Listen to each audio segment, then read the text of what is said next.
Does the Nintendo Switch game pack have not have the Pokemon games in it? Is it that seriously hard? And yeah, I get the people's frustration. Okay, Pokemon is some of the Nintendo's best-selling games of the Game Boy and Game Boy Advance. It is kind of real Nintendo, but again, Nintendo does not fully own Pokemon. Okay, so it's not Nintendo's fault. It's the Pokemon Company's fault and Game Freak, who own the majority of Pokemon. Of course, they have the control over Pokemon, over what gets released or what gets made. Nintendo does not have full. You're thinking Nintendo, considering the fact that Nintendo owns Pokemon. You're thinking that Nintendo would control all of Pokemon Company. They would own the Pokemon Company and own Game Freak, but no, Nintendo does not actually own Pokemon Company and own Game Freak. They do not.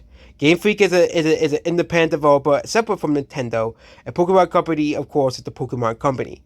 Okay, Nintendo does not own all of Pokemon as well. Okay, Nintendo does not own, all of Pokemon. Oh, I think it's Pokemon Company. It's owned 43% by Nintendo and 43% by Game Freak and 43% by another company. I'm not really too confirmed by that, but Nintendo does not fully own Pokemon. Okay, it's up to Game Freak. Okay, because you have to get approval from them to release Pokemon games. And if Game Freak does not, want to re-release Pokemon games, it's just another L on Game Freak's fault. And, Game Freak, they don't care.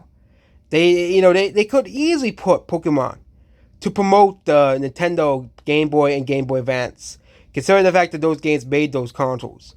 But no, Game Freak would rather be a bit and not release Pokemon games on the Game Boy and Game Boy Advance packs because, they would rather release incomplete games where it could be such an easy job to get Pokemon Red, Blue, Yellow, Gold, Silver, Crystal, Ruby, Sapphire, Fire Red, Fire Red, Leaf Green. And they could really port the ROMs on the Switch and people will be happy. But no, Game Freak doesn't want to do that. It's too hard for Game Freak to put a ROM of a very old game on a console. It really shows you the laziness of Game Freak. That's like wanting Pokemon Scarlet Violet, even making it even worse with the DLC as well. So that's it about this video here. Goodbye.